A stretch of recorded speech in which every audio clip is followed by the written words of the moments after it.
चलो भाई करो शुरू lecture number.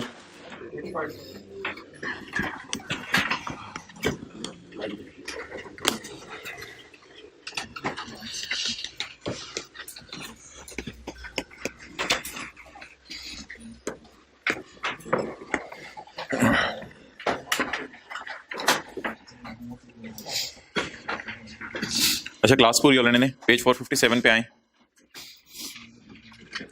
Particulars of monthly sales tax return. हर महीने जो सेल्स टैक्स रिटर्न आपने जमा करानी होती है उसमें क्या होना चाहिए। पेज नंबर 457 आपका सेल्स टैक्स रजिस्ट्रेशन नंबर यानी होंडा का अपना name address registration number of buyer, उनके एनआईसी वगैरह अगर अनरजिस्टर्ड हैं तो वो ये मैंने बात आपको पढ़ाई थी कि अगर एक ऐसा रिटेलर है जिसकी एक ट्रांजैक्शन लाख रुपए से कम है तो वो बेशक एनआईसी ना भी मांगे तो खैर है। ये सेक्शन 23 में बात पड़ी थी। ये आप अपनी मंथली सेल्स टैक्स रिटर्न जमा करवा रहे हैं जो 15 तारीख को जमा करानी होती है।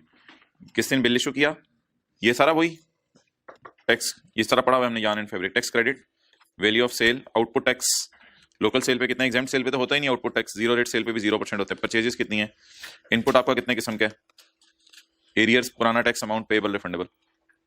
अच्छा ये जरा देखिएगा, registered person shall deposit in bank, sales tax कहां जमा कराया जाएगा, बैंक में, और इसका नाम क्या होगा, सेल्स टैक्स पेबल।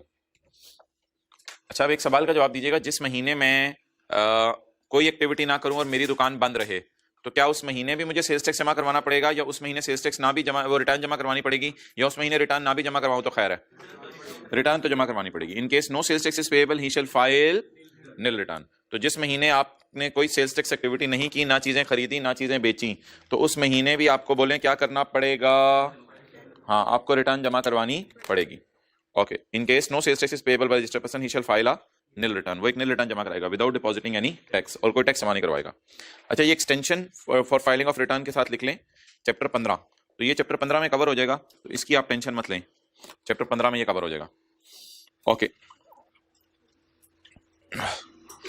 अच्छा भाई बहुत ही मादरत के साथ मैं फिर जरा बच्चों का इंतजार कर लूं। पेज 453 पे आए, पेज 453 पे 11A short paid amount recoverable without notice, short paid amount recoverable without notice. Tax वाले कोई ड्रावा ड्रूवा नहीं देने आएंगे। मिसाल के तौर पे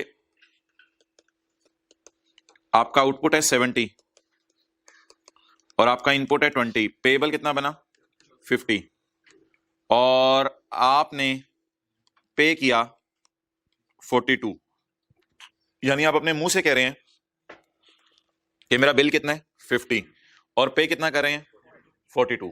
तो आप बताएं क्या ये शॉर्ट पेड अमाउंट है, यानी आपने अपने मुंह से बैंक को जाके कहा मेरा टैक्स बनता है 50 लेकिन जमा कितना करवाया 42। Where a registered person pays tax less than indicated in return, कोई बता सकता है इंडिकेटेड इन रिटर्न कितना है और पे कितना किया 42। Where a registered person pays tax less than indicated in his return, the short paid tax 8 रुपए, पेज टैक्स पे किया 42, less than indicated in his return 50, the short paid 8, note कर लें, द शॉर्ट पेड टैक्स आपकी return पे कितना लिखा हुआ था, पे कितना किया 42, शॉर्ट पेड 8 है, जरी बात है इस 8 के ऊपर कोई लेट पेमेंट पे इंटरेस्ट भी होगा, shall be recovered from him, ये उसे ले लिया जाएगा by stopping removal of goods from business premises. क्या मतलब, by stopping removal of goods from business premises, उसका जो बिजनेस प्रेमिसेस होगा उसमें से उसको चीजें रिमूव करने या बेचने की इजाजत नहीं होगी, यानी कि उसकी दुकान पे ताला लगा दिया जाएगा एंड सील कर दी जाएगी, and through attachment of business bank account, और उसके बिजनेस बैंक अकाउंट भी सील कर दिए जाएंगे, उसमें से वो पेमेंट्स नहीं कर सकेगा। तो ये दो सजाएं हैं, number 1 stopping removal of goods from business premises, और दूसरी सजाए through attachment of business bank account. जुर्म क्या है, where a registered person pays less tax than indicated in his return.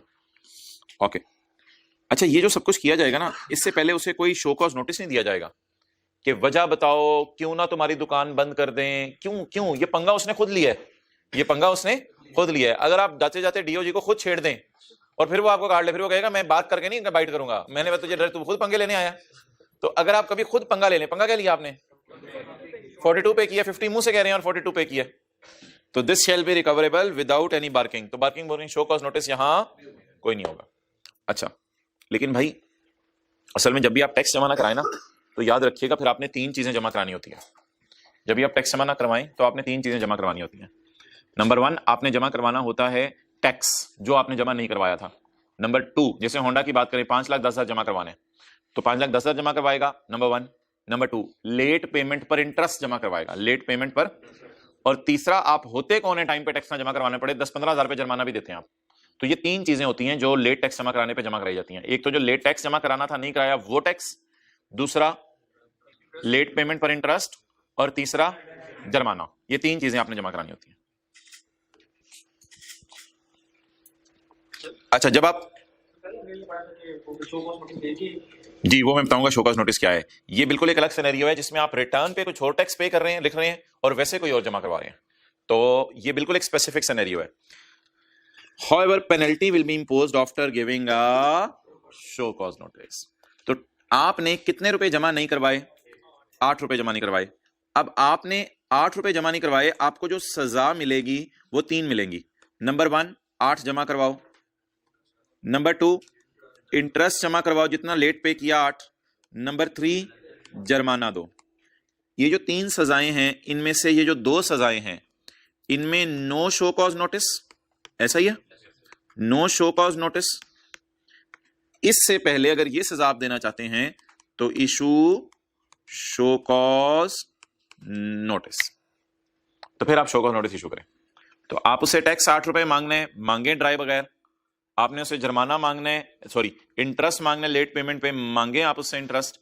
ये करते हुए आप उसका बैंक अकाउंट बंद कर दें, आप उसकी दुकानें क्लोज कर दें, कोई हर्ज नहीं। लेकिन अगर आप उसे जुर्माना लेना चाहते हैं तो आपने कितनवीं सजा दी है? आप ये तीसरी। तो तीसरी सजा देते हुए आप उसे क्या देंगे? शो कॉज नोटिस देंगे। ओके, ये आखिरी लाइन समझ आ गई। However penalty will be imposed after giving a show cause notice. Penalty लगाई जाएगी शो कॉज नोटिस देने के बाद। अच्छा भाई, ये हमने चीजें छोड़नी नहीं है। 11B भी लिख लें, ये चैप्टर 15 के साथ होगा, अभी नहीं हो सकता। चैप्टर 15 में पूरा एक रिदम चल रहा होगा इन चीजों, ये as it is copy paste है उस चैप्टर से। तो 2 चीजें मैंने छुड़वा दी हैं इस चैप्टर में, 2 सेक्शन, एक थोड़ी देर पहले और एक आप। ये चैप्टर 15 से हम करेंगे। अच्छा भाई, अब वापस आ जाएं जो कल वाली हम बात कर रहे थे। अच्छा पहले जरा कल वाला ना रिवाइज करते हैं।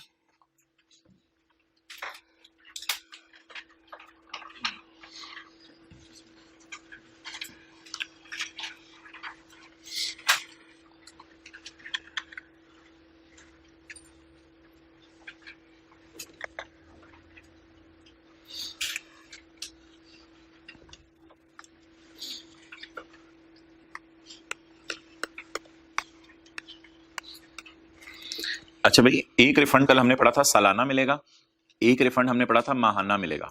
ये 2 रिफंड है, एक रिफंड हमें सालाना मिलेगा और दूसरा रिफंड हमें माहाना मिलेगा। इन दोनों में जरा डिफरेंस देखिएगा मोहतरम। अगर पेज 465 मशहूर ज़माना आपके जहन में हो तो पेज 465 के ऊपर शायद आपको याद हो कि ये वो गाड़ियां थी जो पाकिस्तान में बेची हैं, ये वो गाड़ियां थी जो बाहर के मुल्क में बेची हैं, ये वो होली कुरान था जो एग्जेम्प्ट सेल था। ठीक है, तो जरा जल्दी बैठ जाओ। तो अब बात गौर से सुनते रहो, पेज 465 पे हैं हम। ये वो गाड़ियां जो पाकिस्तान में बेची हैं, ये वो गाड़ियां हैं जो बाहर के मुल्क में बेची हैं, ये वो होली कुरान जो पाकिस्तान में बेचे हैं। इसका इनपुट रिफंड हो जाता है, ये इनपुट रिफंड होता है इसका माहाना। माहाना का मतलब क्या होता है? यानी ये जो 136 रुपए है ना, ये 31 जनवरी के महीने का इनपुट है, मुरलीधरन की गाड़ियों वाला जो उसके अंदर टायर इस्तेमाल हुए हैं। ये 136 माहाना रिफंड होगा। माहाना से क्या मुराद है ये जरा समझे। जनवरी का एंड आएगा, अब जल्दी जल्दी 2, 3, 4 फरवरी को भाग भाग के रिफंड एप्लीकेशन जमा करवा दें, उसके 45 दिन बाद आपको रिफंड मिल जाएगा। फिर सर आप महाना क्यों बोल रहे हैं वो मैं बताता हूं। इसी तरह फरवरी का महीना आएगा, उसमें जितनी एक्सपोर्ट सेल हो उसका 2-3 मार्च को जाकर रिफंड एप्लीकेशन जमा करवा दें, और रिफंड एप्लीकेशन जमा करवाने के बाद आपको जो है 45 दिनों में रिफंड मिल जाएगा। तो अगर आप डीप डाउन सोचें तो हर महीने आपको कोई रिफंड आ रहा होगा, 2 के पुराना आ रहा होगा, लेकिन महाना बेस पे एक सर्कल चल रहा होगा, हर महीने आपको एक्सपोर्ट सेल का। लेकिन ऑब्वियसली जनवरी की अगर आप सेल की बात करेंगे तो फरवरी में रिफंड एप्लीकेशन जमा करवाएंगे तो मार्च में जाके 45 दिन पूरे होंगे, फिर आपको रिफंड मिलेगा। इसी तरह फरवरी की रिफंड एप्लीकेशन आप 2-3 मार्च को जमा करवाएंगे जाके, और 45 दिन अप्रैल में पूरे होंगे, फिर आपको रिफंड मिलेगा। तो माहाना एक रिफंड सर्कल चलता रहेगा। तो मोहतरम इस पेज पे 136 के साथ आप लिख लें आके सेक्शन नंबर 10 जो कल हमने बाद में पढ़ा था। सेक्शन नंबर 10, सेक्शन नंबर 10 खास है जीरो रेट सेल के लिए। सेक्शन नंबर 10 खास है जीरो रेट सेल के लिए। चलें जी, ये देखें भाई, सेक्शन 10 जो हमने पढ़ा था, refund of input tax. If input exceed the output because of zero rate sale, तो महाना बेस पे 45 डेज में रिफंड मिल जाएगा। ये सेक्शन खास है, लिख लें, जीरो रेट सेल के लिए। ओके अच्छा भाई, अब एक और भी इनपुट है, नीचे आ जाए। ये वाला तो डेड हो जाता है 82, इसकी तो टेंशन नहीं, क्योंकि ये तो किस सेल का है, एग्जाम सेल का है। ये वाला इनपुट सालाना बेस पे मैं क्यों कह रहा हूं, असल में इसके पीछे एक स्टोरी है लंबी, पहले वो समझनी पड़ेगी। 462 की, ये 462 उन गाड़ियों के टायर है जो पाकिस्तान में आपने सेल किए हैं लोगों को। तो ये जो 462 का इनपुट है, हमारी तो कोशिश होगी कि फेस पे लाके इसे करें माइनस। अगर माइनस ना हो सका 90% की रिस्ट्रिक्शन की वजह से, तो फिर जो है वो थोड़ा सा तो माइनस हो ही जाएगा। जो माइनस ना हो सका उसको इन दोनों का डिफरेंस लेके 202 का नाम रख देंगे एक्सेस इनपुट। इस 202 को कैरी फॉरवर्ड करेंगे फरवरी में, क्योंकि ये जनवरी का महीना भी चल रहा है, फिर कैरी फॉरवर्ड करेंगे मार्च में, फिर अप्रैल में, फिर मई में, चलते चलते चलते हमारे साल का एंड आ जाएगा जून तक। इसको कैरी फॉरवर्ड करके फिर जुलाई अगस्त में ऑडिटर आके ऑडिट करेंगे, फिर स्टेटमेंट और ऑडिटेड अकाउंट्स को सर्टिफाई करेंगे, और स्टेटमेंट और ऑडिटेड अकाउंट सर्टिफाई करके वो हमें एक सर्टिफिकेट दे देंगे, जिसके बाद हम रिफंड एप्लीकेशन देंगे। और अब ये सालाना रिफंड मिलेगा। अब ये 30 जून 20 का अगर मैं साल की बात करूं, तो 30 जून 20 के साल का रिफंड अगस्त में मिलेगा, 2 महीने बाद। और फिर अगले साल का सर्कल अपना चल पड़ेगा, अगले साल का सर्कल वो जुलाई अगस्त सितंबर अक्टूबर नवंबर दिसंबर जून आएगा, और फिर उसका एंड आएगा। तो ये रिफंड मोहतरम कब मिलता है, सालाना बेस पे। कैरी फॉरवर्ड होता रहता है, फिर साल के एंड के ऊपर जाके जो है वो 30 जून आता है, जुलाई अगस्त में हम ऑडिट करवाते हैं, और फिर जाके हमें रिफंड मिलता है। तो इसके साथ लिख लें सेक्शन 8B। तो ये ना टैक्सेबल सेल वाला रिफंड है। और वो कौन सा रिफंड था, जीरो रेट सेल वाला।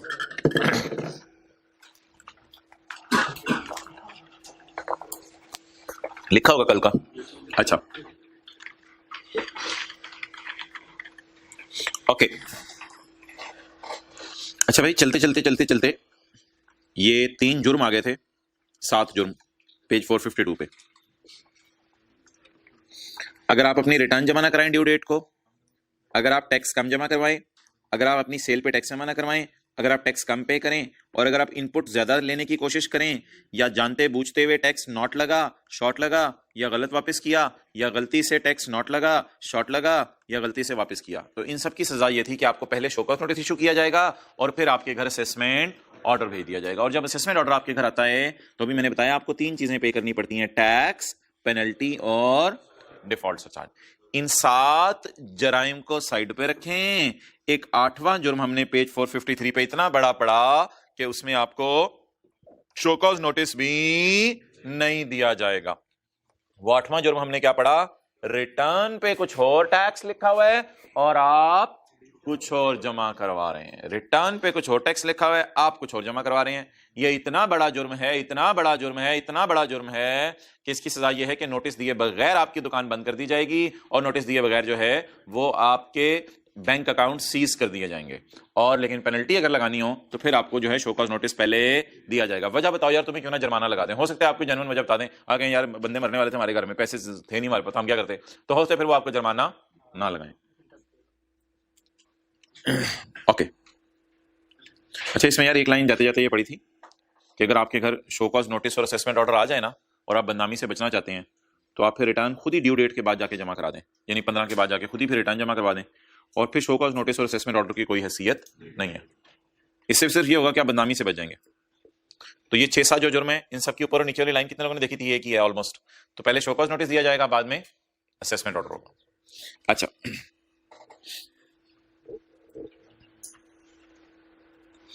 अच्छा भाई, अगर आप रिटर्न जमा कराने जाएं तो कितने सिनेरियो हो सकते हैं, 2।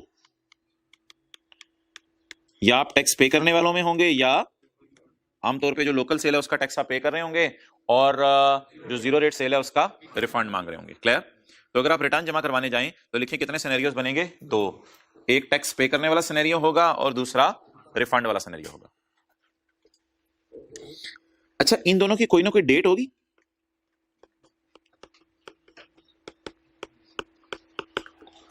रेलिवेंट डेट्स, रेलिवेंट डेट का क्या मतलब है, मिसाल के तौर पे ये जनवरी का महीना है, ये जनवरी का महीना है, तो जनवरी के महीने की रिटर्न आपका आप जमा करवाएंगे, जनवरी के महीने की रिटर्न आप 15 फरवरी को जमा करवाएंगे, तो 15 फरवरी will be called as relevant date, 15 फरवरी will be called as relevant date.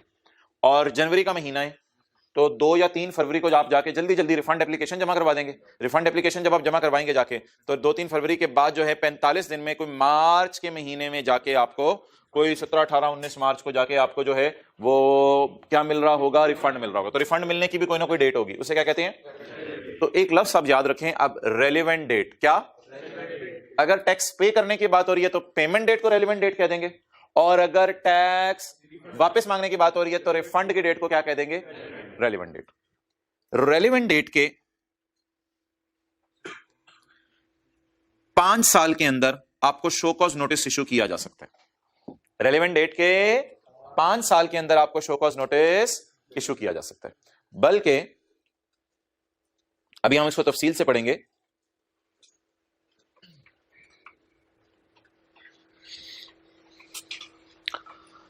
उसमें एक बारीक सी तफसील हो रहा है, वो जरा आपने गौर से समझनी है।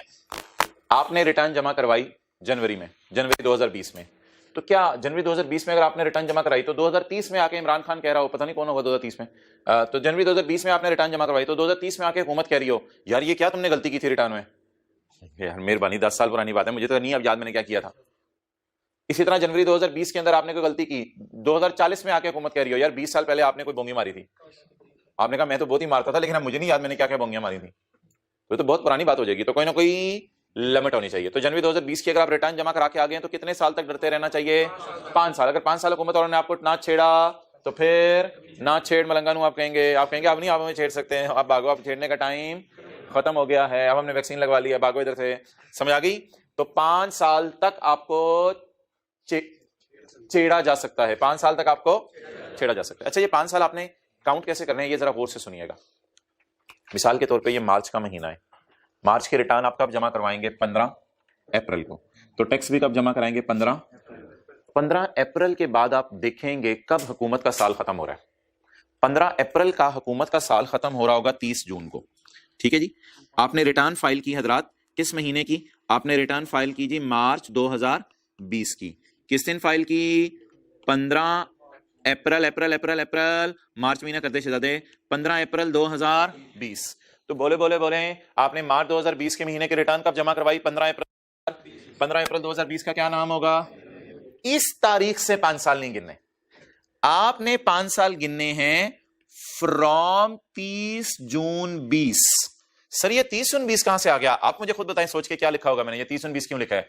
आप वेट करेंगे हुकूमत का साल कब खत्म हो रहा है। आपको पता है हुकूमत का साल जून में खत्म होता है, जून में बजट आता है, तो आप हुकूमत के साल खत्म होने का वेट करेंगे, उसके बाद 5 साल गिनेंगे।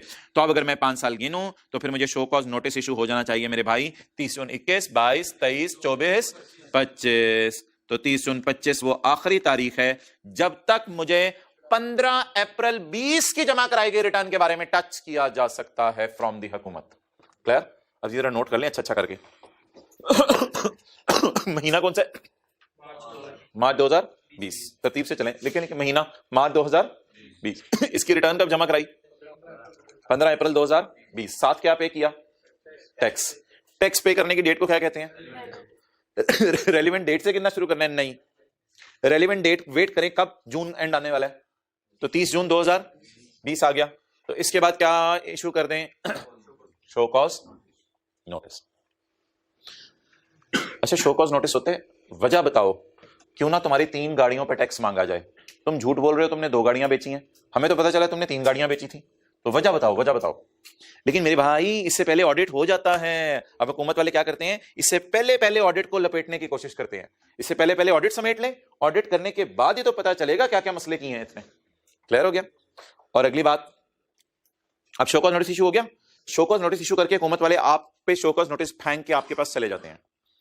अब आपके पास रिस्पॉन्स का टाइम होता है। जब डॉग बार्क करता है ना और बाइट करता है तो उसमें कुछ लम्हों का ही फर्क होता है। तो उसमें अगर आप दरख्त पे चढ़ गए तो चढ़ गए, टहनी टूट गई आपकी किस्मत। तो बार्क और बाइट करने के दरमियान कुछ ना कुछ टाइम होता है। लेकिन एक बात याद रखिएगा, बार्क और बाइट करने के दरमियान टैक्स पेयर को रिप्लाई का मौका जरूर दिया जाता है। बार्क और बाइट करने के दरमियान टैक्स पेयर को रिप्लाई का मौका।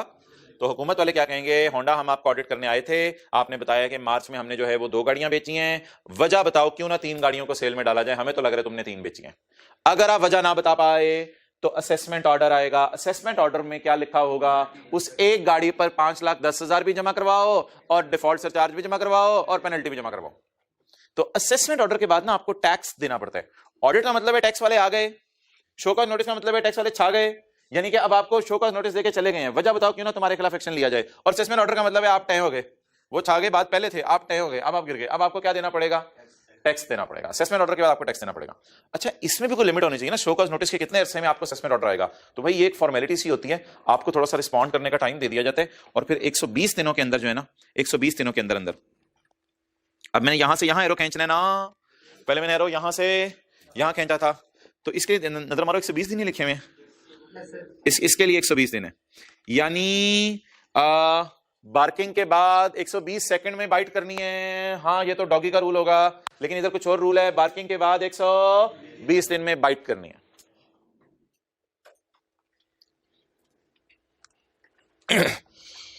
अब पूरा इंडल्ज होकर स्टोरी में सारी बातें गौर से समझे। होंडा एटलस कार बड़े मजे से मार्च 2020 की रिटर्न 15 अप्रैल 2020 को जमा करा के रेलेवेंट डेट पे आ गया। ऐसे ही हुकूमत का ख्याल हुआ कि इसका ऑडिट शुरू करें, तो हुकूमत को चाहिए ऑडिट करके शो कॉज नोटिस 30/20 तक इसे भेज दे। अगर हुकूमत 30/20 तक शो कॉज नोटिस भेज दे, तो अब हुकूमत के पास एक और मौका है कि हुकूमत जो है 30/25 तक, सॉरी 30/20 नहीं बोला मैंने, 30/25 तक इसे शो कॉज नोटिस भेज दे। अब अगर हुकूमत 30/25 तक इसे शो कॉज नोटिस भेज दे, तो हुकूमत के पास एक और मौका है कि इस शो कॉज नोटिस को कंफर्म बदल दे असेसमेंट ऑर्डर में। इसके लिए हुकूमत के पास कितना टाइम है, सिर्फ 120। इस पूरे सेक्शन में मैंने सिर्फ एक जगह टाइम बताया जो टैक्स पेयर के लिए है, वो है 15 दिन में इसने रिटर्न जमा करवानी है। बाकी 5 साल में किसने शो कॉज नोटिस इशू करने हैं, हुकूमत ने। शो कॉज नोटिस में क्या लिखा होगा, वजह बताओ क्यों ना तीसरी गाड़ी तुम्हारी सेल में डाल दी जाए। दौरान ऑडिट हमने ये गलती पकड़ी है, अगर आप वजह ना बता पाए तो फिर आपके घर ऑर्डर आ जाएगा कि 5,10,000 भी जमा करवाओ, लेट पेमेंट पे इंटरेस्ट भी जमा करवाओ। और हाँ, ये बात अपनी जगह कि 5,10,000 आप जो जमा करवाते हैं उसमें से इनपुट वगैरह माइनस करके जमा करवाते हैं, वो बात आपको पता है। अच्छा, तो फिर ये आपको असेसमेंट ऑर्डर के बाद क्या देना पड़ेगा, टैक्स देना पड़ेगा। क्लियर? चलिए ये ट्राई करते हैं, जो सारा हमने लिखा है वो आपको पढ़ने में समझ आ रहा है। यह रेलिवेंट डेट क्या होती है, पॉइंट 7 इस डब्बे के थोड़ा ऊपर है। Relevant date, the time of payment of tax, time of payment of tax. और इन केस ऑफ गलत refund, the date of refund. बता दें जी, रेलिवेंट डेट क्या होती है, the time of payment of tax, and in case of गलत refund, the date of refund is called as relevant date. Clear? Point 5 show cause notice can be issued within of the end of the financial year in which the relevant date falls. अब इसको याद भी कर लें, show cause notice can be issued within from the relevant date। ना, ये पिछले साल तक लॉ ये था, from the relevant date में हम गिनते होते थे। इस साल ना ये इमरान खान वगैरह ने लॉ बदल दिया है, थोड़ा और कमिश्नर को रिलैक्सेशन दे दिया है, तो from the relevant date गिनना है, from the end of that financial year in which the relevant date। और अगर इधर 15 अप्रैल 2023 लिखा होता तो फिर इधर 30 जून 23 आता। वैसे बात कर रहा हूं, अगर 15 अप्रैल 23 लिखता मैं इधर, तो इधर फिर 30 जून, और फिर 30 जून 23 से आगे 5 साल हम गिनते हैं। तो इस अंग्रेजी को याद करें, show cause notice can be issued with in from the end of the financial year. Financial year होता है हुकूमत का साल, जो हमेशा कब एंड होते हैं, from the end of the financial year in which the relevant date falls, जिसमें रेलिवेंट डेट फॉल करेगी।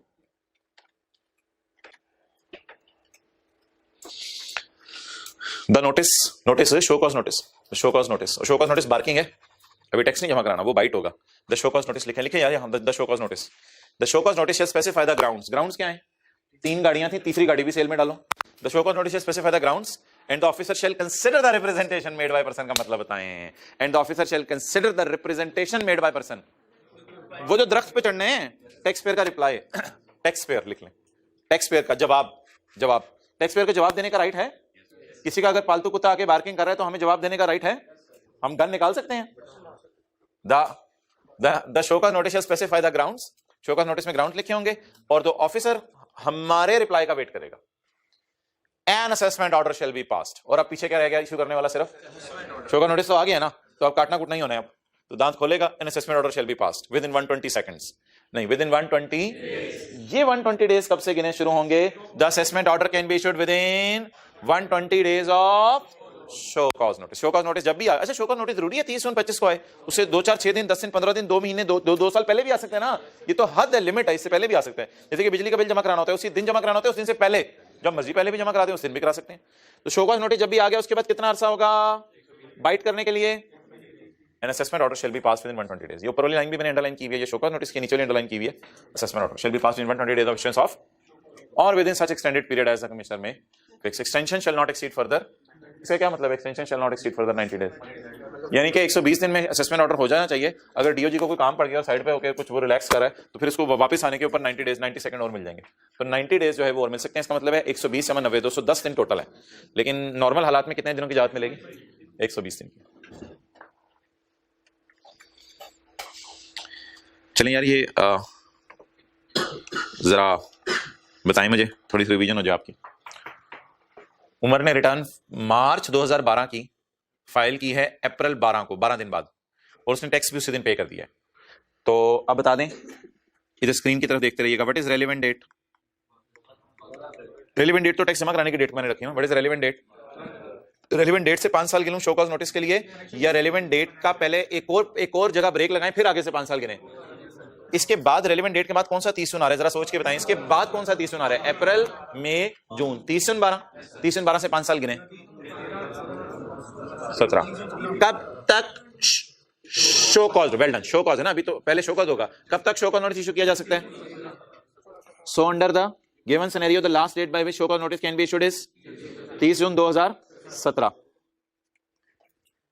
30 जून 17 को शो कॉज नोटिस इशू करना है या 30 जून 17 तक? 30 जून 17 तक। Assume the show cause notice is issued on 5 फरवरी 17, बस जब मर्जी कर रहे हैं। Assume the show cause notice is issued on 5 फरवरी 17 को उसने आके बार्किंग कर दी है, 5 फरवरी 17 को उसने बार्किंग कर दी है। So what is the last date by which assessment order can be? पहला महीना गिना करना है आपने उंगलियों पर और आखिरी महीना तैलतुलेतर पर। 5 फरवरी, तो इसको गिने ना, 6 से गिना शुरू करें। 6 7 8 9 10 11 12 13 14 15 16 17 18 19 20 21 22 23 24 25 26 27 28 28 पे ब्रेक लगा दें। 28 पे, फरवरी 28 का होता है, फरवरी 28 का होता है, 28 पे ब्रेक लगा दें जी। कितना हो गया? 23 हो गए। 23 दिन किस महीने के? मार्च के। डर तो नहीं 120 तो नहीं पूरे हो जाएंगे? थोड़ा चलूं आगे, अभी अप्रैल के भी डाल दूं 30, 120 तो नहीं पूरे हो जाएंगे? अभी मई के डाल दूं?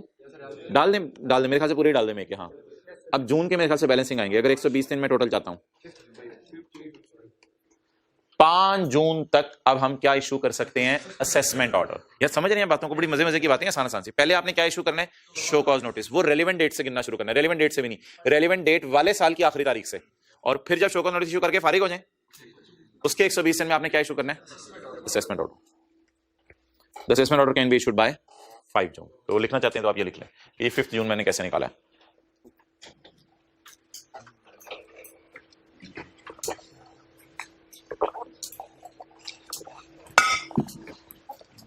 कल हम इंशाल्लाह न्यूमेरिकल करेंगे। अच्छा भाई, ये बात मैंने मुकम्मल हो गई।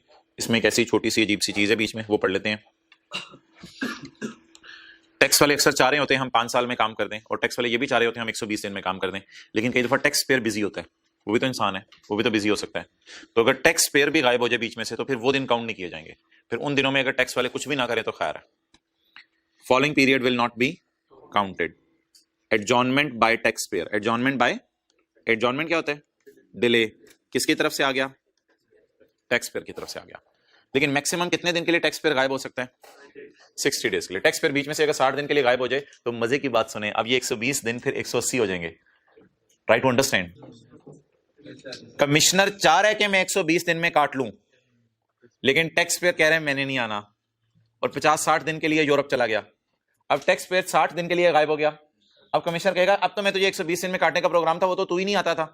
तो अब कमिश्नर को छूट दी जाएगी, उससे 60 दिन ऊपर डाल दिए जाएंगे। या इस तरह समझ लें, following period will not be counted. जितना अरसा टैक्स पेयर गायब रहा तो तब हम काउंटिंग करना छोड़ देंगे, जब वो वापस आएगा तो फिर काउंटिंग करना शुरू करेंगे। समझे? ये बात किसके लिए? रिलैक्सेशन है कमिश्नर के लिए। टैक्स पेयर के लिए तो रिलैक्सेशन है ही कि टैक्स पे छुट्टी लेके कहीं चला गया है। अगर टैक्स पेयर बीच में 10, 15, 20 दिन, मैक्सिमम 60 दिन की छुट्टी लेके गायब हो जाए तो कोई हरज नहीं। लेकिन कमिश्नर को क्या रिलैक्सेशन मिलेगी उन 60 दिनों में? अब 60 दिन के लिए वो गायब रहा, कमिश्नर बकाया 60 दिनों में तो फैसला ना सुना बेचारे की, तो कमिश्नर को 60 दिन ये वाले काउंट करने छोड़ दें। ठीक है जी।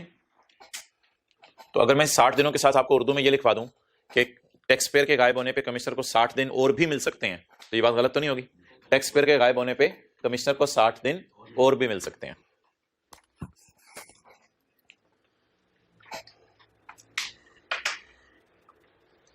Okay,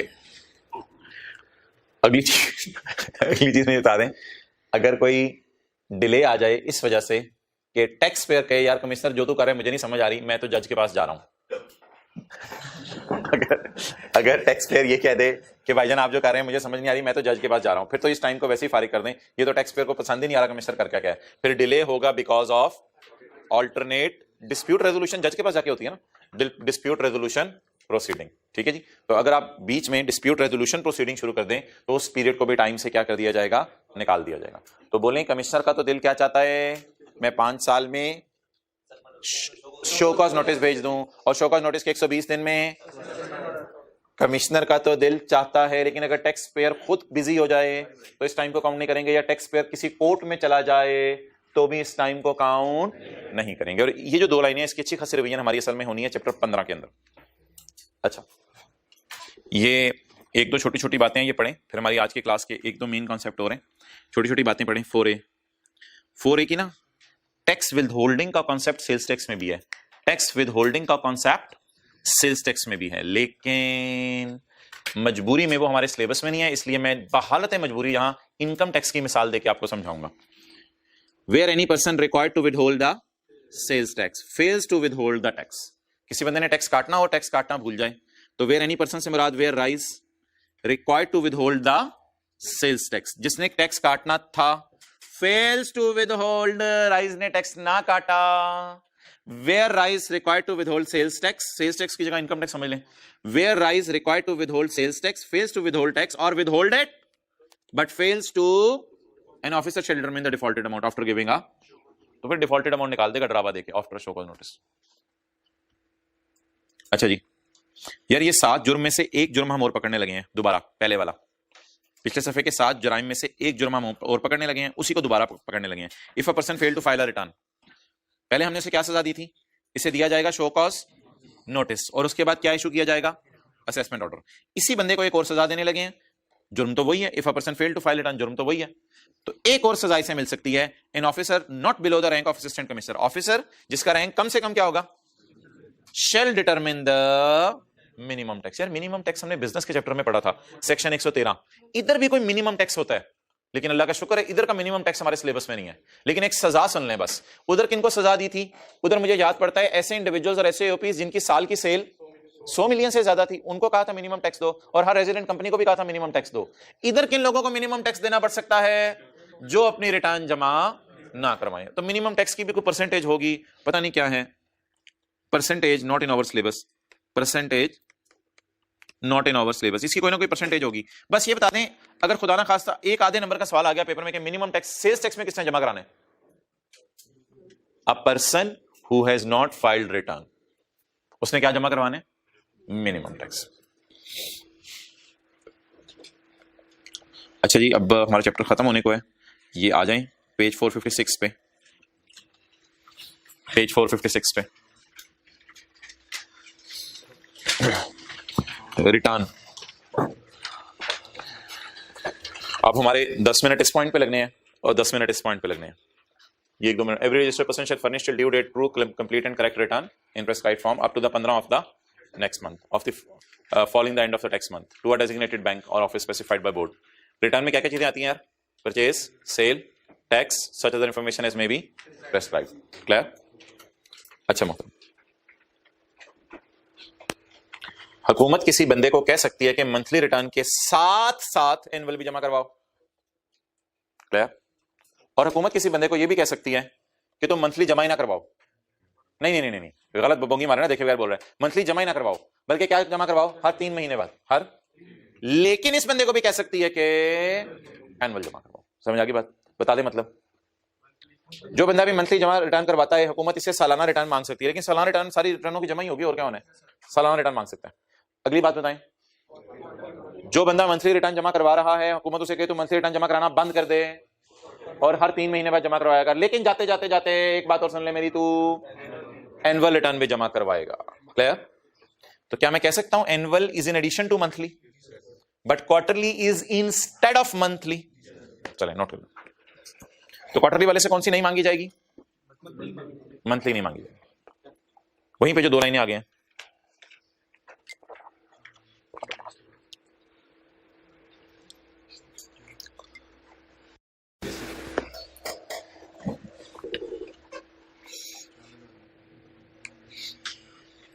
okay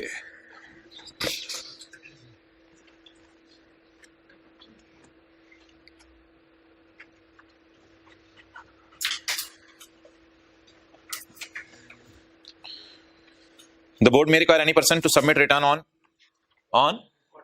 quarterly। इधर आप लिख सकते हैं इंस्टेड ऑफ मंथली, फिर वो मंथली जमा नहीं करवाएगा, इंस्टेड ऑफ मंथली। और दूसरी बात, the board may require any person to submit return in addition to monthly और in addition to quarterly. Clear? अच्छा जी, ये रिटर्न जमा करवाने के बाद अगर आपका दिल चाहे कि रिटर्न में रिवाइज करूं तो रिवाइज करने की इजाजत होनी चाहिए, क्योंकि रिटर्न में कभी गलती निकला है, आपको खुद एहसास हो जाए कि मैंने तो मुरलीधरन को 10 गाड़ियां बेची थी, मैंने 8 डाल दी हैं, मैंने तो सरासी को 6 गाड़ियां बेची थी, मैंने 1 डाल दी है। तो रिटर्न रिवाइज करने की ऑप्शन अवेलेबल होनी चाहिए। अगर आपने रिटर्न रिवाइज करनी है 60 दिनों के अंदर अंदर, यानी जमा करवा दी और कितने दिनों में रिवाइज करना चाहते हैं, यानी कि जनवरी की रिटर्न 15 फरवरी को जमा करवाई और 15 फरवरी के 60 दिनों के अंदर अंदर आप चाहते हैं मैं रिटर्न रिवाइज करूं, और इस रिटर्न रिवाइज करने से टैक्स बढ़ना है या रिफंड, तो खुशी से जमा कराएं, कोई इजाजत की जरूरत नहीं कमिश्नर से, हुकूमत तैयार बैठी है आपकी रिटर्न के लिए।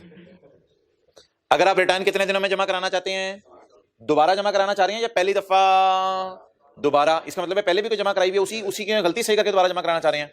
अगर आप रिटर्न 60 दिनों में रिवाइज करते हैं और हुकूमत को फायदा कैसे कैसे पहुंच सकता है सोच के बताएं। अगर हमारा टैक्स पेबल बढ़े तो भी हुकूमत खुश, अगर हमारा रिफंड तो भी हुकूमत, अगर हुकूमत को खुशी देनी है तो कमिश्नर से अप्रूवल होगी, कमिश्नर से, तो कमिश्नर से पूछ के खुशी दें हुकूमत को या बस वैसे ही खुशी दे आए। खुशी देने के लिए तो पूछने की जरूरत भी नहीं होती, मिठाई का डब्बा लोग देके चले जाते हैं बस, तो खुशी देके चले जाए हुकूमत को। लेकिन अगर चाहती मारे, लेकिन अगर आपने पेएबल टैक्स को या रिफंड ज्यादा मांगना है तो फिर अप्रूवल की ज्यादा फीस जमा करानी हो कॉलेज में तो प्रिंसिपल साहब का इंतजार ना करें, जमा करा के चले जाएं।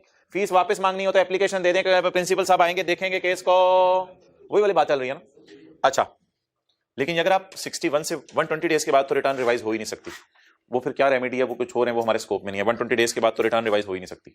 लेकिन अगर आप 61 डेज के बाद रिटर्न जमा कराना चाहते हैं, लेकिन कितने दिन के अंदर अंदर, फिर हर सूरत में अप्रूवल चाहिए, चाहे हुकूमत को फायदा भी दे रहे हो फिर भी क्या चाहिए, अप्रूवल चाहिए। फिर आप अप्रूवल जरा लें, आप वजह बताएं कि मैं क्यों रिटर्न जमा करवाने जाऊं।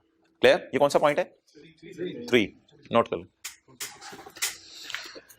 तो किस सूरत में सिरे से अप्रूवल की जरूरत मस्ट है? 61 से 120 डेज वाले सिनेरियो में हर सूरत में अप्रूवल की जरूरत है, चाहे हुकूमत को फायदा हो चाहे नुकसान हो।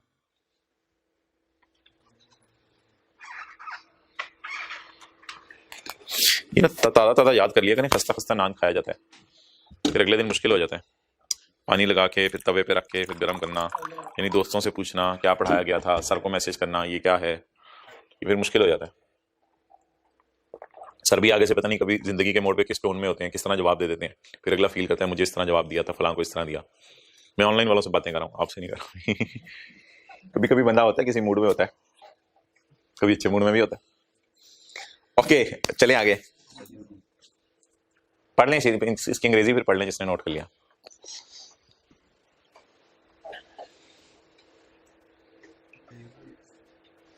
पेएबल काम हो रहा है, इसको टैक्स पेएबल लिख लो ना, टैक्स पेएबल बेशक, यहां जो टैक्स का लफ्ज लिखा है।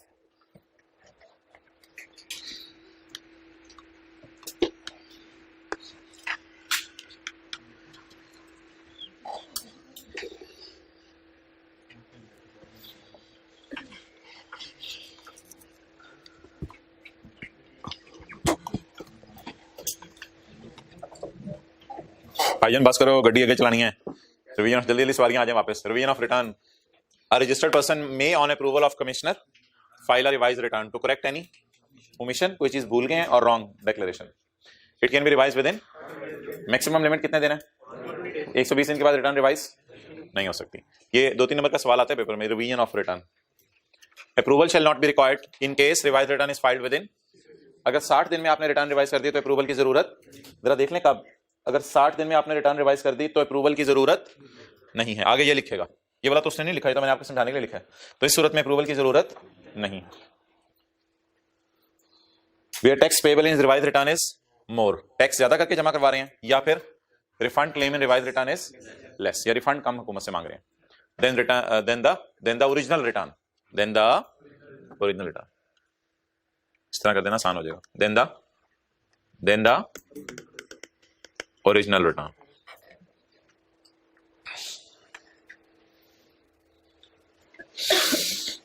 अच्छा भाई,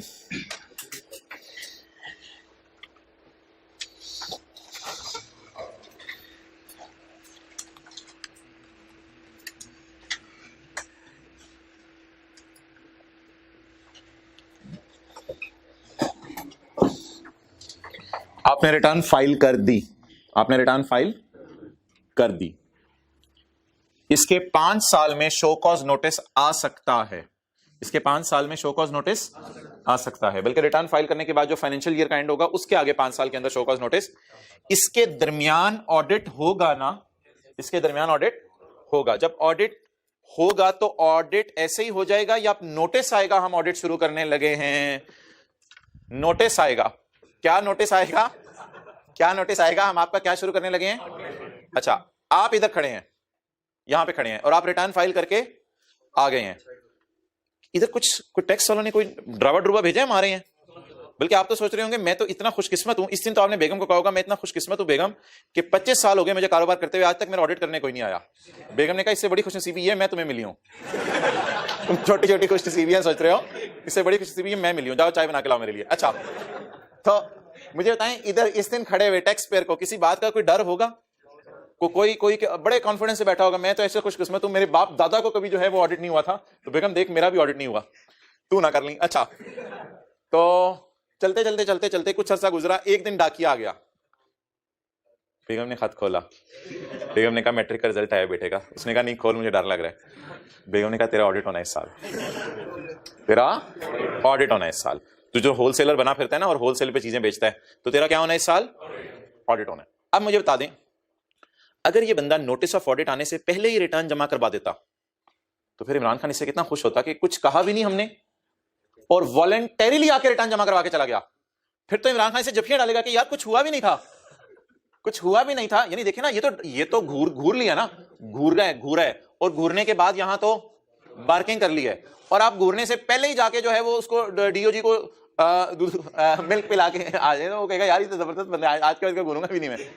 ठीक है, तो घूरी मारने के बाद तो डर शुरू होता है, टांगे कांपती हैं। ये तो आप मजे से जा रहे थे कुर्ता पहन के जुमे की तैयारी करके मस्जिद में, अभी तक तो वो बीच में आया ही नहीं रास्ते में, आपने सही चादर चुदर लपेटी भी है, जुमा पढ़ूंगा आज पहली सफ में इमाम साहब के पीछे खड़े होके, तो वो तो जो है वो बीच में यहां तक तो कोई चक्कर ही नहीं, आप तो बड़े मजे में चली जा रहे हैं, वो तो एकदम कुछ हो गया ना। तो घूरने से पहले अगर आप खुद ही कुछ डीओजी 3-4 को बुला के मिल्क पिला दें तो वो तो आपके पैर चूमेंगे वो तो। ठीक है जी, तो बता दें जब तक नोटिस ऑफ ऑडिट ना आए टैक्स पेयर एक सेफ जोन में होता है, बिल्कुल रिलैक्स होता है और क्या समझ रहा होता है मेरा तो कभी ऑडिट हुआ ही नहीं, मेरा हो भी नहीं सकता। और अगर यहां कहीं जाके रिटर्न रिवाइज कर रहा है टैक्स पेयर तो टैक्स वाले क्या कहेंगे, जी आया नु, तो टैक्स वाले आपसे गले मिलेंगे। रिटर्न अगर आप इस दिन रिवाइज कर दें तो फिर आपको जमा करवाना पड़ेगा टैक्स, डिफॉल्ट सरचार्ज, जुर्माना आपको कोई नहीं देना पड़ेगा, ये रिलैक्सेशन आपको मिलेगी क्योंकि आपने रिटर्न खुद ही जमा करवा दिया ना, अभी तो घूरा भी नहीं उसने, तो फिर आप टैक्स जमा करवाएं और साथ जमा क्या करवाएं, डिफॉल्ट सरचार्ज, और फिर अच्छा नोटिस ऑफ ऑडिट आ गया, अब आपका ऑडिट चल रहा है और ऑडिट चलते 1 मिनट में नोट करने दूंगा, ऑडिट चलते यहां पे आपकी कोई गलती पकड़ी गई, अब आपको डर है कि मुझे शो कॉज, अगला काम तो यही होना है ना, शो कॉज नोटिस आने, घूरी जा रहे घूरते एक लेवल आता है कि आपको लगता है होना आ गया, तो अब आपको यहां पे खड़े डर है कि शो कॉज नोटिस आने। लेकिन एक बात याद रखिएगा, शो कॉज नोटिस आना ना एक बदनामी होती है, यानी मल्ले में मशहूर हो जाते हैं, इसको बार्किंग करके गए थे वो, तो शो कॉज नोटिस आना एक बदनामी होती है। अगर आप इस बदनामी से बचना चाहते हैं, किस बदनामी से, तो फिर आप इसी दिन क्या करें, रिटर्न रिवाइज कर दें। अभी भी रिटर्न रिवाइज कर सकते हैं आप, अभी भी वक्त नहीं गुजरा माय डियर, टांगिना इधर देख, अभी भी वक्त नहीं गुजरा, अभी भी बोले अभी भी वक्त नहीं गुजरा, अभी भी आप क्या कर सकते हैं, रिटर्न रिवाइज कर सकते हैं। फिर आप जमा करवा दें जो टैक्स उसने पॉइंट आउट किया। पॉइंट आउट क्या मतलब, अब तो उसने जो गलती आपकी निकाल दी है ना, तो आप टैक्स जमा करवा दें और डिफॉल्ट सरचार्ज जमा करवा दें और आप 25% पेनल्टी जमा करवा दें। 25% पेनल्टी का पता क्या मतलब है, पेनल्टी मेरे ख्याल से 10,000 है, शायद आपके सिलेबस में अमाउंट नहीं है, पेनल्टी ना इसकी शायद 10,000 होती है। तो 10,000 अगर पेनल्टी है तो उसका कितने % जमा करवा दें, 25% जमा करवा दें। अब आपके घर शो कॉज नोटिस नहीं आएगा, अब आप रिटर्न रिवाइज कर देंगे और रिलैक्स हो जाएंगे। लेकिन अगर आप बड़े मजे में थे, बेगम क्या हो गया, ऑडिट ही करने आए ना, शो कॉज नोटिस इन्होंने मुझे कहां इशू करने, मेरा भी लेवल है सरताज में, मुझे पता चल गया जब से इतना ऑडिट शुरू हुआ है ना, तो मेरा भी लेवल है, कहां शो कॉज नोटिस आना, किधर किसने देखे शो कॉज नोटिस, छोड़ो पर देखी जाएगी, किसने देखी खबर, कौन मरेगा देखी जाएगी। तो ये जो फिक्रे बोल रहा था ना शोहर, तो एकदम शो कॉज नोटिस भी आ गया। बीवी ने कहा होना आ जा कौन की करेगा, अब क्या करेंगे, what will you do now, तुम क्या करोगे अब तो क्या आ गया। अब बेगम मैं सोच रहा हूं यहां रिटर्न रिवाइज कर दूं ताकि असेसमेंट ऑर्डर से बच जाऊं। असेसमेंट ऑर्डर आ गया ना तो फिर बदनामी हाई लेवल की हो जाती है, फिर तो आपको पता है लोग पता करने आ रहे होते हैं हुआ क्या था भाईजान, क्या हुआ था आपके बेटे के, वही वाला जो डॉगी था 7 सालों के घर में, आप काट के आपके बेटे कहां काटा, कितने थी, अच्छा। तो असेसमेंट ऑर्डर तो बहुत बदनामी है, तो अगर आप बदनामी से बचना चाहते हैं, यानी असेसमेंट ऑर्डर से बचना चाहते हैं, अभी भी आपके पास टाइम है। असेसमेंट ऑर्डर आने वाले ना इसके बाद, 120 दिन के अंदर अंदर असेसमेंट ऑर्डर आ जाने, इसके 120 दिन के अंदर असेसमेंट ऑर्डर आ जाने। अब बचने का क्या तरीका है, आप क्या जमा करवाएं, टैक्स जमा करवाएं, जमा डिफॉल्ट सरचार्ज जमा करवाएं, जमा पेनल्टी, कितनी पेनल्टी, 100%। सर आप कह रहे होंगे सर 100% पेनल्टी जमा करानी तो बेचारे को क्या फायदा हुआ, ये फायदा हुआ कि जेल सेल भी ले जाते हैं कई दफा लोग और बहुत सी चीजों से बच जाता है, और बदनामी से तो बच ही गया ना, बदनामी से तो बच ही गया। तो डॉगी को आपने बार्किंग करने पे कुछ खिला पिला दिया तो काटने से तो बच गए ना आप, उसको उधर ही खिला पिला दें, सब कुछ कोई लाख डेट दे दें उसे।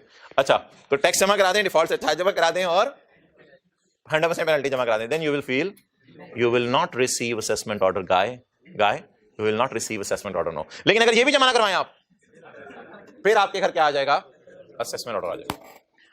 तो मोहतरम ये ना 2 जगह पे लिखा हुआ है, जरा तसल्ली से देख लें, एक 26 के 4 में, 26 के 4 में ये लिखा हुआ है, एक पिछले सफे पे भी मैंने छुड़वाया हुआ है, पेज 455 पे .5 उधर भी ये लिखा हुआ है,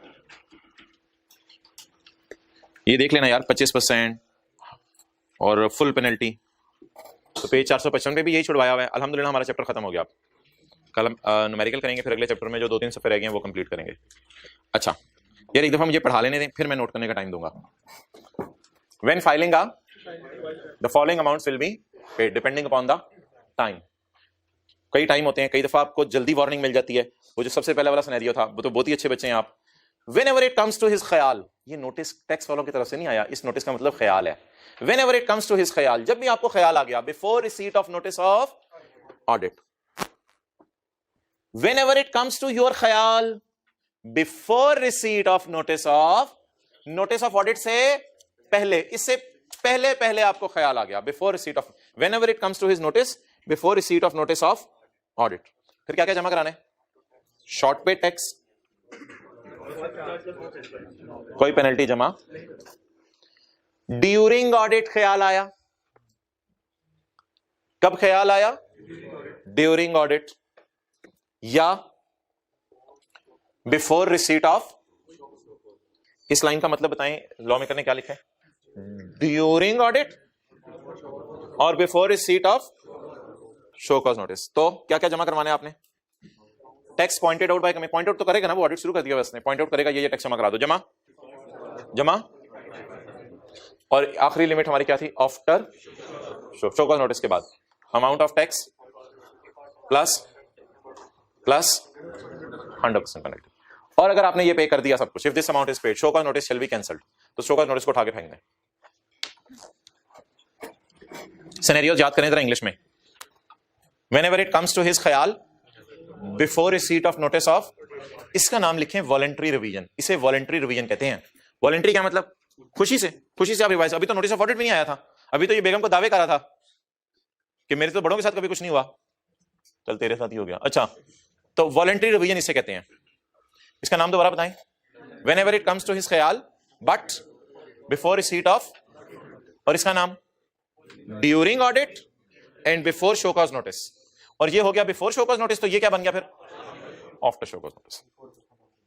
तस्वीर खींच लिया, क्या करना है आपने, नोट क्या करना है। 26 का 4 भी है और एक और भी मैंने बताया था, 25 का एक कौन सा है वो, 25 का 5 भी यही है।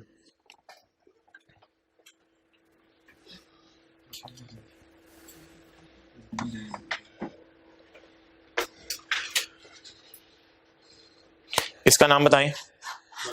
Whenever it comes to his ख्याल, but before, during audit, but before show, after show cause notice। अच्छा यार, ये पिछले सफे में भी ये लिखा हुआ है, उधर रिटर्न रिवाइज करने का लफ्ज़ नहीं लिखा हुआ, बस उधर ना टैक्स डिपॉजिट करने का लफ्ज़ लिखा हुआ है। If a registered person wishes to deposit short paid और evaded tax with default surcharge voluntarily before receipt of notice, no penalty shall be recovered। हुई अंग्रेजी है सारी। If a registered person wishes to deposit short paid or evaded tax with during the audit or after or before show cause notice तो 25%, और अगर if registered person after show cause notice तो tax evaded, default surcharge plus full penalty। अच्छा यार, जो homework में आपको सवाल दिया था ना मैंने, उसमें एक एडजस्टमेंट थी। क्वेश्चन नंबर कौन से? 8। यार ये ना जरा समझने वाली एडजस्टमेंट है। एन अमाउंट ऑफ 8,20,000, ये वाली ना, at amount of 8,20,000, page 516। An amount of 8,20,000 on account of purchases made from is outstanding since July. तो अगर कभी डेट मिसिंग हो तो 1 जुलाई डाल लिया करें समझने के लिए। जिससे निकल नहीं होता था date of purchase of asset missing है तो फर्स्ट डाल ले। तो 1 जुलाई से एक बिल पेंडिंग है। भाईजान कल मैंने बताया था कि क्रेडिटर्स को पे ना करना जुर्म है। अब मुझे बताएं आउटस्टैंडिंग का क्या मतलब है? ये मेरा क्रेडिटर अभी तक है, the bill is still outstanding, purchases का बिल अभी तक आउट सिंस जुलाई से the input was recorded in the relevant month. जुलाई में इनपुट रिकॉर्ड हो गया था, लेकिन अब हम खड़े कहां हैं? फरवरी में। जुलाई में इनपुट इसका रिकॉर्ड हो गया था, डेट मिसिंग थी, डेट में रकम डाल दिया करें फिर पेपर में। अच्छा जी, अब भाईजान इसको सजा कब मिलनी है? जब 180 दिन पूरे हों। 1 जुलाई से 180 दिन गिनिएगा। मैं घर से गिन के लाया हूं, दिसंबर में पूरे होंगे, अभी मेरे पास टाइम नहीं है। दिसंबर में 180 दिन पूरे हो जाएंगे, बेशक गिन लीजिएगा। तो दिसंबर में इसके 180 दिन, तो दिसंबर में सजा मिल गई होगी। हमारा फरवरी का न्यूमेरिकल है, इस एडजस्टमेंट को इग्नोर करेंगे। हमारा पीछे जनवरी लिखा हुआ है, पीछे शायद मैंने 31 जुलाई अज्यूम कर ली हो डेट लास्ट सेशन में, इस वजह से पीछे अगर जनवरी लिखा हो तो मैंने शायद 31 जुलाई डेट अज्यूम करवा ली हो। तो 1 जुलाई डेट अज्यूम कर लें, वो ज्यादा बेहतर है। 1 जुलाई डेट अज्यूम कर लिया, वो ज्यादा बेहतर है। लिखें, अब पीछे सोल्यूशन में अगर कुछ और भी लिखा हुआ उसको छोड़े तो लिखें 1 जुलाई के क्रेडिटर को पे ना करें। 1 जुलाई के क्रेडिटर को अगर पे ना करें तो दिसंबर में 180 दिन पूरे हो जाते हैं।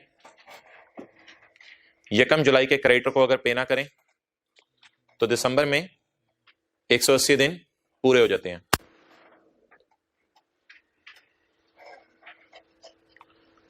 अब हम फरवरी के न्यूमेरिकल में खड़े हैं, इसे दिसंबर में सजा मिल गई। अब हम फरवरी के न्यूमेरिकल में खड़े हैं, इसे दिसंबर में सजा मिल गई होगी। So ignore this adjustment.